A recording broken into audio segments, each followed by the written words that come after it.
Great start to a holiday weekend if it's clear and dry, and honestly, it's easier to travel when it's like this. Yeah, travel conditions are all good to go if you're heading out the door early this morning to take advantage of some of the clearer roadways. Temperatures are in the mid to upper 50s. Skies are mostly clear. We actually have a lenticular cloud on our Virginia Tech Carilion Skycam. That is the cloud that is furthest to the right, just above the mountain out there in the distance. We are continuing to monitor temperatures right around the mid to upper 40s across parts of the New River Valley, but the majority of us are right around the low to mid 50s this morning. School bus forecast looks all good to go. We are dry, we are clear, we're sunny, we're cool. What more could you ask for?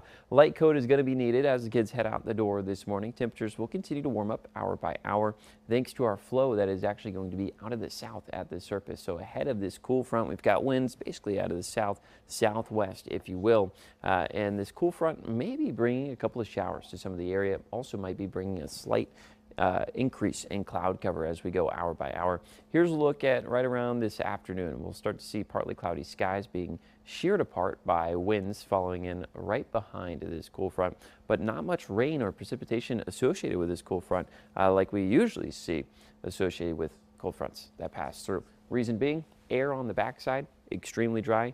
Air on the front side, like what we're seeing out there right now, very dry as well, so not much moisture to work with. However, a couple of us across parts of the Blue Ridge might see a few showers thanks to some upsloping winds. As the winds go up the mountains, they start to condense. The air cools and then condenses, and it actually may form a little bit of precipitation, a little bit of light rain possible for some of us, but I think the majority of us stay on the dry side. Once that front passes through, then we'll start to see our winds gradually increase. Winds between about 10-15 miles per hour will likely be possible. A few spots might see a couple of stray gusts closer to 20 miles per hour later on this evening. But overall, heading into this Labor Day weekend, winds will be a little bit more tame, maybe closer to about 10 miles per hour at times.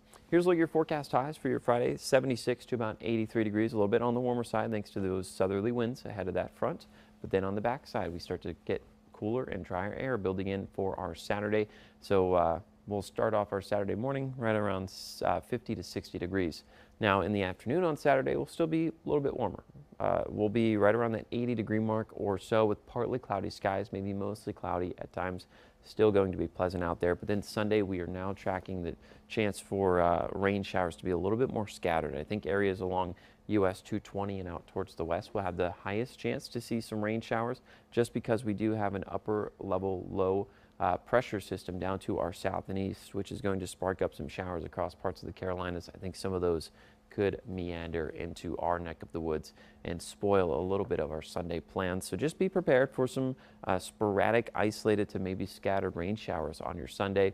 But then for Labor Day on Monday, we're starting off a little bit on the cloudy side, then we'll gradually clear up as we go hour by hour. So turning a little bit sunnier in the afternoon hours with temperatures stalling right around the mid to upper 70s. On your 7-day forecast, again, we're right around the upper 70s to low 80s for the next 7 days or so. So as we enter the month of September, going to still be cooler than average out there for the New River Valley, 70 to about 76 degrees with overnight lows in the low to mid 50s.